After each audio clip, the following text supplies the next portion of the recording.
Bonjour à toutes et à tous les gars, j'espère que vous allez tous très bien. Moi en tout cas ça va super, vraiment c'est top là en ce moment. La période dans laquelle nous sommes, la période que nous sommes en train de commencer est vraiment top.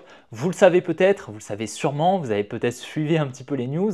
Hier malheureusement j'ai pas pu vous poster de vidéo et j'en suis bien déçu parce que les analyses que je vous ai partagées sur le canal Telegram hier se sont parfaitement exécutées. On est actuellement sur un up only depuis ces analyses.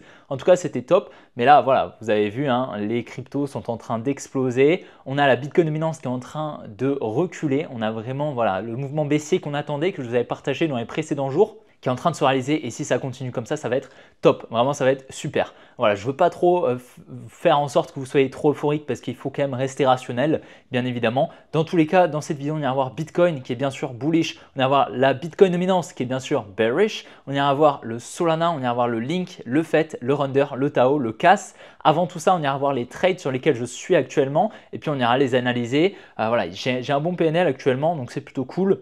Plutôt agréable, vraiment des beaux trades pour ces performances du mois de novembre. Franchement, ça peut être vraiment sympa. Hier, je t'ai partagé donc les analyses que je voulais te partager en vidéo. Malheureusement, j'ai pas pu, mais on ira revoir donc les analyses que j'avais faites. Je vais t'expliquer un petit peu comment tu vas pouvoir potentiellement te placer en trade s'il y a des setups, parce que lorsqu'on est dans des phases comme ça, plutôt verticale, d'accord, où on a une overextension, ça s'appelle, on va avoir très souvent très peu de retracement, d'accord, et c'est pour ça, il y a des méthodes très simples.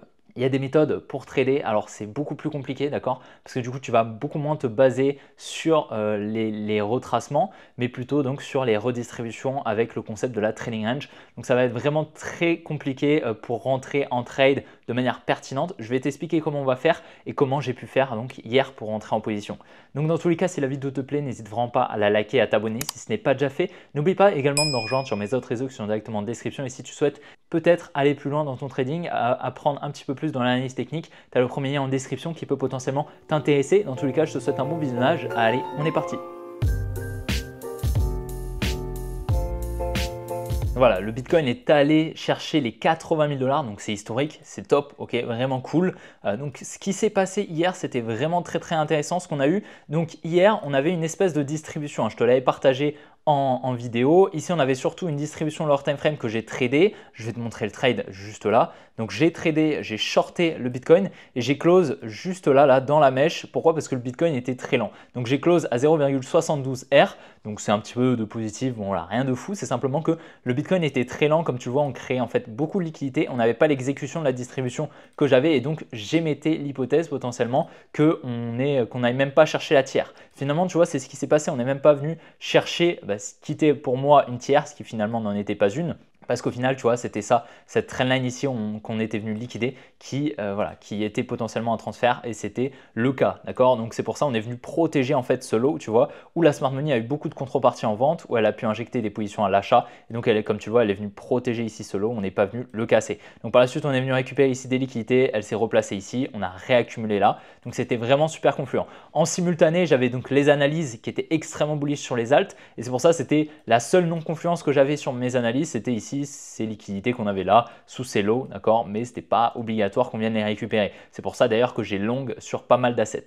Donc j'avais ce petit trade sur donc une distribution fractale juste là qu'on avait. Je vais te mettre l'outil replay, ce sera plus simple, sinon on va pas s'en sortir. Donc voilà, comme tu le vois, on avait une très jolie distribution juste là avec le Buy Climax, l'Automatic Rally, le ST, le Uptrust. Tu vois ici, on vient créer une résistance. On avait une tiers qui était high probability avec pas mal de liquidités. Et donc, je suis rentré un petit peu tard juste là. Et par la suite, tu vois, on a dump un petit peu, mais c'était très lent, comme je te l'ai dit. Et après, j'ai close en gros au niveau de la tiers. Donc, plutôt clean, d'accord? Pas de perte, c'est le principal. Donc, je m'attendais simplement à trader le retracement, d'accord? Je voulais pas trader la tendance, bien sûr. Je voulais juste trader le petit retracement jusqu'à la tiers, jusqu'à cette demand. Finalement, on n'est pas allé la chercher, mais ce n'est pas dramatique. C'est pour ça que j'ai close, parce que je m'attendais potentiellement à ce qu'on pump sans venir récupérer les liquidités. D'accord, on est vraiment dans des phases où les liquidités, on peut les laisser. Pourquoi? Parce qu'en fait, la smart money, elle s'est déjà placée très largement, massivement avant. D'accord, comme tu le vois ici, là, on a laissé un petit peu de liquidité, mais avant, on allait tout chercher. Tu vois, tout ça là, toutes les trendlines qu'on a créées ici, on vient tout récupérer ici. En fait, la vraie accumulation, elle a lieu là, d'accord? Elle est énorme. Enfin, c'est une accumulation de positions, c'est pas une accumulation de week-off, mais elle est ici, d'accord? Et là, tu vois, on vient récupérer tout le temps toutes les liquidités, etc. Là, elle en a plus besoin, elle veut simplement faire décaler le prix, mettre en positif ses positions.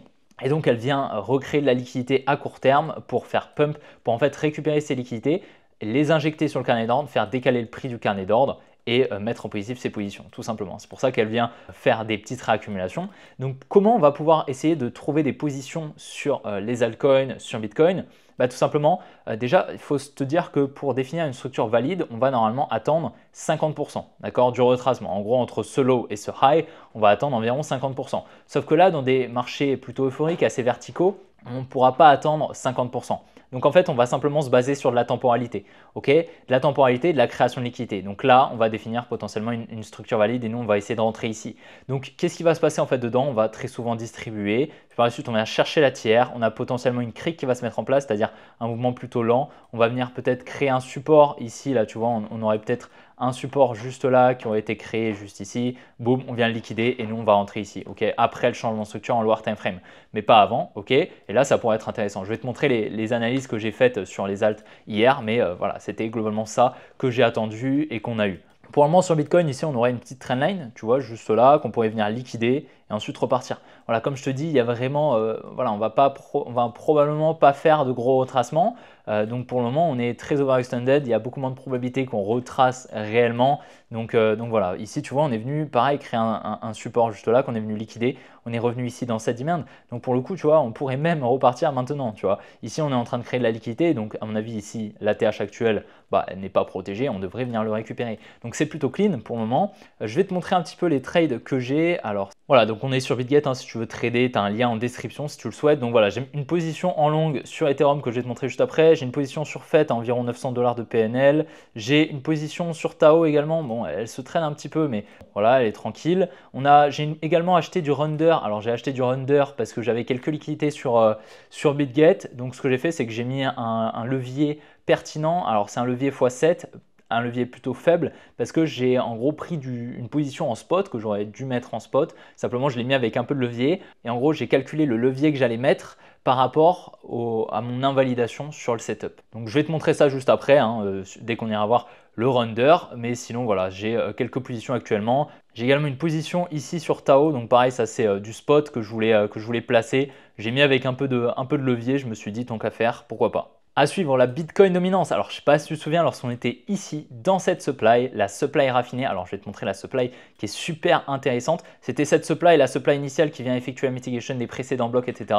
Je t'avais dit que pour moi, ici, c'était vraiment le niveau pour avoir le point haut sur la Bitcoin dominance. Pour rappel, la Bitcoin dominance, c'est la part que prend le Bitcoin sur le market cap total des cryptos. Et donc, lorsqu'on va avoir le point haut sur la Bitcoin dominance, ça va tout simplement signifier que par la suite, il y a de fortes probabilités, si la Bitcoin dominance continue à baisser, que les altcoins en fait vont surperformer le Bitcoin et vont prendre plus de place que le Bitcoin lui-même, d'accord? Et du coup, c'est généralement ça qui se passe durant une altcoin saison. Et donc, tu vois, là, pour moi, le niveau est exceptionnel, ok? Le niveau est parfait, littéralement. Cette supply, vraiment, c'est la supply pertinente. Ici, on aurait en 2 heures, on va dire, une distribution, je t'avais repéré. Ici, donc on aura une création de liquidité qu'on est venu liquider juste là. Donc vraiment plutôt clean et actuellement on est en train d'effectuer des plus bas. Donc c'est vraiment vraiment super. J'espère qu'on va continuer ainsi en tout cas pour les positions que j'ai actuellement en spot et en levier. Ça peut être vraiment clean.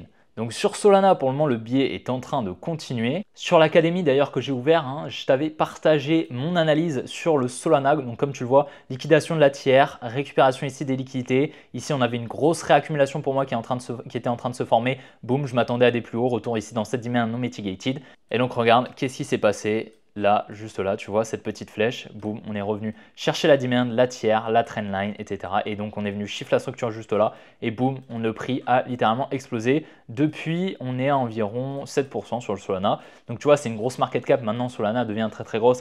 Si on regarde la market cap de Solana, on est à une plus grosse market cap que l'ATH de 2021. Donc, voilà, c'est une grosse market cap. Honnêtement, aujourd'hui, Solana, pour moi, c'est vraiment plus le meilleur pour acheter. Alors, moi, j'avais acheté du Solana par ici. Je l'ai revendu par ici. Donc, pour le moment, j'en ai très peu, en tout cas. Mais tu vois, là, le market cap ici était à 80 milliards en novembre 2021. Aujourd'hui, on est à 100 milliards, pardon. Donc, tu vois, on est carrément au-dessus de 2021. Donc, pour le coup, voilà, pour faire un x2, ça va être très compliqué selon moi maintenant sur Solana. Alors, je pense que le x2, il y a moyen qu'il le fasse. Maintenant, faire plus, bon, ça va être compliqué avec une aussi grosse market cap aujourd'hui. Peut-être que ça le fera, d'accord, il n'y a pas de problème là-dessus. En tout cas, chercher un x10 sur Solana, ça va être très compliqué. Ici, pareil, regarde, qu'est-ce qui se passe ici? Très, très intéressant. Alors, on va descendre un petit peu en time frame, mais là, regarde, ici, on a une trendline, boum, on vient la liquider et ensuite, on vient shift la structure en lower time frame et on repart à la hausse, ok? Tu vois, c'est exactement ce que je t'ai expliqué, hein. On a un espèce de support, trendline, on revient ici dans cette demand, tu vois, ici, cette petite demand intermédiaire juste là, pour par la suite continuer la hausse, donc très très clean, et c'est ce genre d'entrée qu'on peut potentiellement choper, tu vois, en levier durant justement cette hausse assez volatile avec beaucoup d'overextension, c'est-à-dire qu'on retrace très peu. Alors le link pour le coup, bah, j'ai eu 2 fois le bottom hein, sur le link, donc assez content. C'est 2 fois j'ai pu te le partager, donc plutôt content. C'était au début cette demand hein, que moi je targetais, comme tu le vois on est venu la chercher. Donc j'avais cette petite cible, je ne l'ai pas bougé depuis, donc c'est vraiment vraiment top. Comme tu le vois depuis cette demand, on est à environ 77% sur le link. Et puis par la suite on est venu créer ici ce support, cette trendline. Je m'attendais à la liquidation ici de cette trendline. On est venu liquider le support et la trendline en même temps. Et là, une fois qu'on avait eu ce changement de structure à court terme, je t'avais dit que probablement que là, c'était ici, hein, on était là, probablement qu'on allait effectuer des plus hauts et comme tu le vois, c'est exactement ce qui est en train de se passer. Donc on a environ 33% depuis. Pour moi, le link est clairement bullish, d'accord, et il y a d'énormes probabilités d'aller récupérer des plus hauts actuellement. On a un ATH hein, qui est bien plus haut, mais pour moi, pour le moment, là, le link est vraiment très très bullish avec ce qu'on a eu juste là. Donc c'est vraiment très très clean. J'espère que tu as pu en profiter sur ton spot. J'espère que tu as pu peut-être investir dessus, bien que ce n'était pas un conseil financier, bien sûr, tu es au courant. Donc sur le fait, tu as vu ma position, mais hier soir, je te l'ai partagé directement sur le canal Telegram. Si tu n'es pas déjà membre dans le canal Telegram, tu as le lien directement en description, c'est gratuit, donc tu peux le rejoindre. Ici, regarde, on était à 1.395. Je m'attendais donc à un mouvement haussier, liquidation ici du support. Et regarde, donc on était juste ici, hein, comme tu le vois, à 1.395.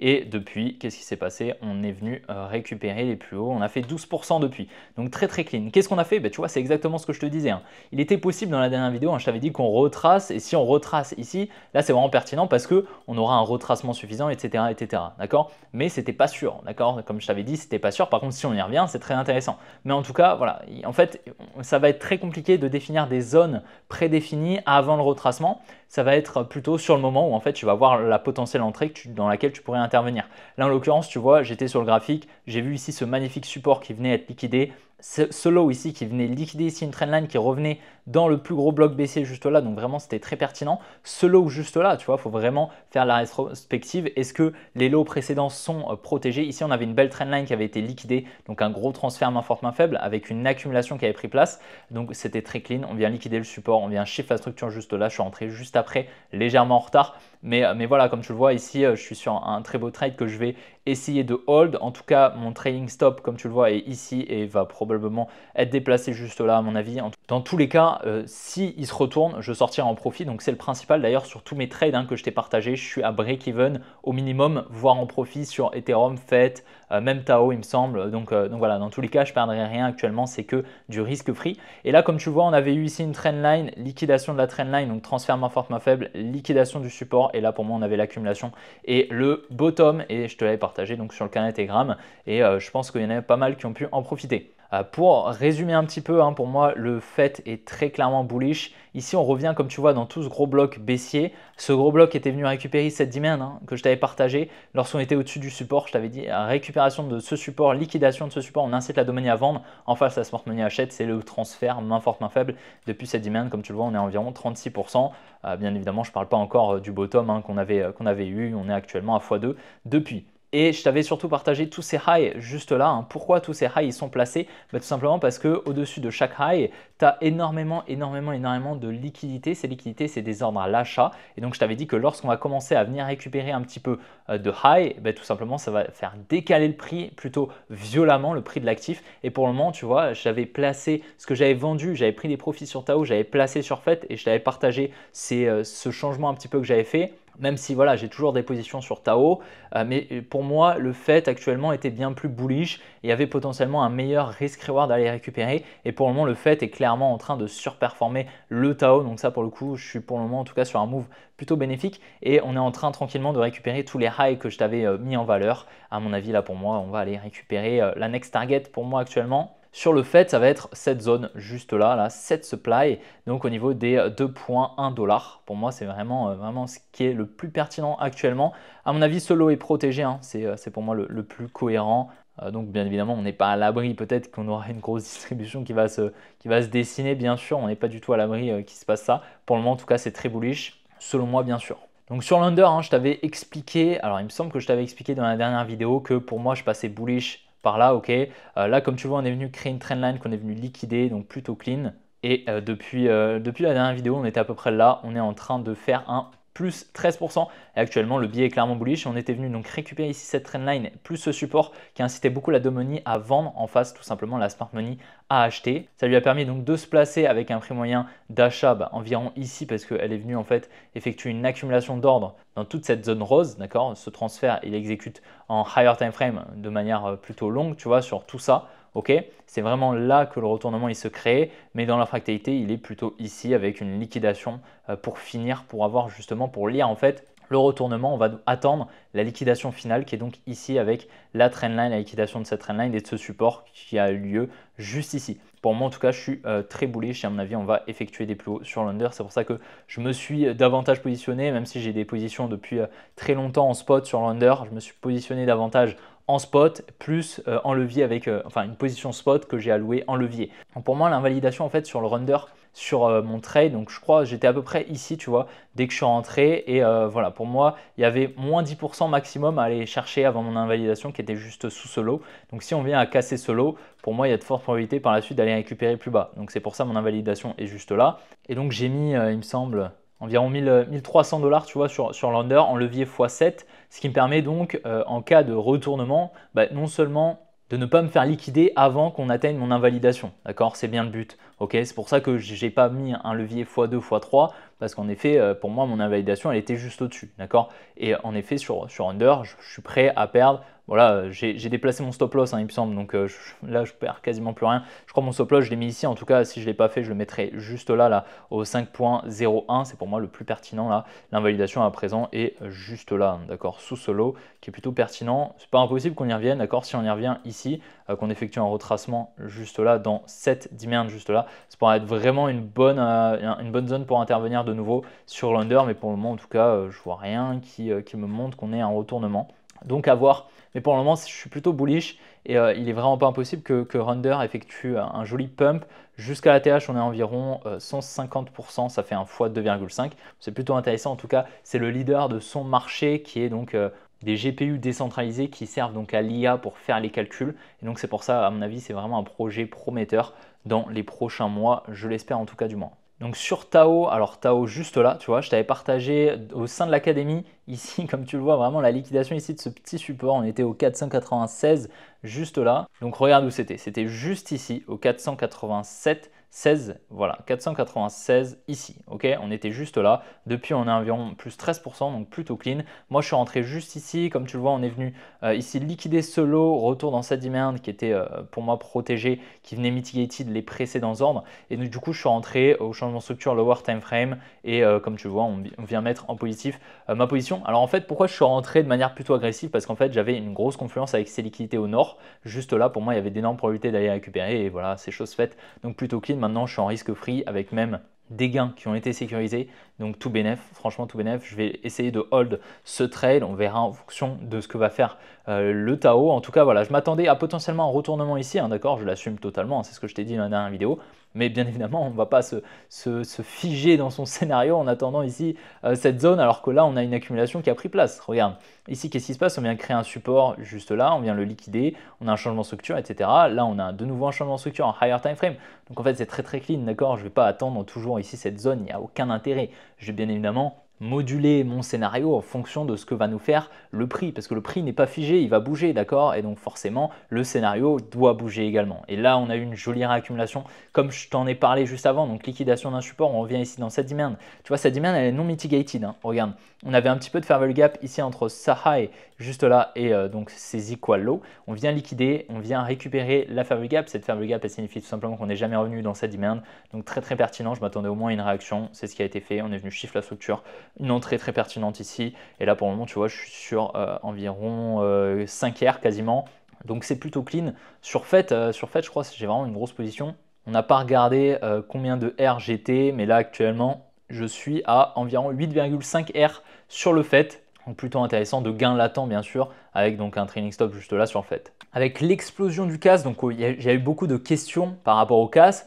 Donc actuellement le CAS, tu vois, il pump de 50%, donc c'est quand même pas rien. Et donc forcément, bah, ça évoque des questions par rapport à mon analyse que j'avais et le gros support ici qui n'a pas été liquidé. Donc tu vois, on n'est pas venu récupérer le support, mais pour moi, bah, honnêtement, ça ne me dérange pas parce que je ne me suis pas placé du coup sur le CAS. J'en avais un petit peu que j'avais vendu par ici et une dernière partie par là. Mais honnêtement, ça ne me dérange pas de ne m'être pas placé, tu vois, avec un support comme ça. En fait, bah là, je vais même pas FOMO ici en fait. Si je FOMO ici, bah, ça veut dire tout simplement que je m'ouvre à une potentielle récupération de ce support. Donc honnêtement, le risk-reward pour moi, il est nul, tu vois. Regarde, jusqu'à la TH, on est à combien? 30%, ok. Depuis ici, on est à quoi? x2. Bon, bah, je préfère me placer sur des setups qui sont bien plus confluents, bien plus pertinents, comme Tao, FET, qu'on a vu, Runder, qui est encore sur des très bons niveaux. CAS, honnêtement, pour moi, c'est vraiment pas un actif que j'ai envie d'avoir actuellement. Et tout le monde en parlait ici, hein. Moi, je t'ai parlé du dump qui allait prendre place ici avec la distribution qui avait pris place ici, le Bank Climax, Automatic Rally, le ST, le Uptrust. Magnifique, hein, cette résistance qui vient de liquider. Tout le monde disait que c'était extrêmement bullish. Bon, bah, tout le monde a des points d'achat ici, hein, ok, les points moyens ici. Donc en fait, si tu veux te placer sur CAS, bah, c'est encore un meilleur moment que 90% des gens. Donc fais ce que tu veux. Moi personnellement, en tout cas, j'en achète pas. Ce n'est pas un conseil d'investissement bien sûr. Personnellement, je ne vais pas en acheter avec un support comme ça. Je préfère ne pas avoir 50 cryptos dans mon portefeuille, ça n'a aucun intérêt. Je préfère avoir les meilleurs avec les meilleures probabilités d'avoir un bottom posé et puis surtout le meilleur risk-reward. Il faut vraiment comprendre qu'il faut travailler avec le ratio entre le risque que tu vas prendre et les rewards que tu vas pouvoir avoir. Sinon, ça n'a pas de sens d'investir sur les marchés. Honnêtement, si tu prends un risque de potentiellement prendre, je sais pas, un moins 50% pour tout ça, pour aller chercher un ATH à 35%, bon, voilà. Tu vois ce que je veux dire, tu connais mon avis, donc en tout cas, personnellement, peut-être qu'on est à chercher, peut-être pas, peu importe. En tout cas, ici, on arrive dans une supply potentiellement intéressante, donc on verra ce qui va s'y faire. En tout cas, pour le moment, le biais est toujours baissier, hein. On a un high ici, un low ici, en higher time frame, hein, je te parle. Bien évidemment, on a une petite structure ici, mais ça, c'est de l'interne, c'est un complexe throwback, ok. Et donc, pour le moment, bah, tant qu'on casse pas ce high, pour moi, on n'est pas bullish en daily, hein, d'accord. Pour moi, on n'est pas bullish en daily, donc on verra ce qui va se passer. Et donc voilà, j'espère vraiment que la vidéo t'a plu. Si c'est le cas, n'hésite vraiment pas à la liker et à t'abonner. Si ce n'est pas déjà fait, n'oublie pas de me rejoindre sur mes autres réseaux, notamment le canal, le groupe Telegram. D'accord, c'est justement là-bas où je vais souvent envoyer des analyses lorsque, bah, tu vois, hier, j'ai pas pu faire la vidéo, j'avais vraiment mal à la gorge. Donc c'est là-bas que j'ai mis les analyses pour justement quand même vous tenir au courant un petit peu de ce qui se passe sur le marché, pour pas trop que vous soyez perdus et puis surtout vous apprendre des choses. Mais également sur Twitter. Sur Twitter, je partage pas mal de trucs. Et puis sinon, si tu souhaites aller un petit peu plus loin dans ton trading, tu peux, si tu veux, aller cliquer sur le premier lien en description. Ça te permettra de devenir autonome sur les marchés. Je vais tout apprendre, tout ce que je sais. Donc voilà, libre à toi de le faire. Dans tous les cas, on se retrouvera demain pour une prochaine vidéo comme d'habitude. Allez, ciao les gars!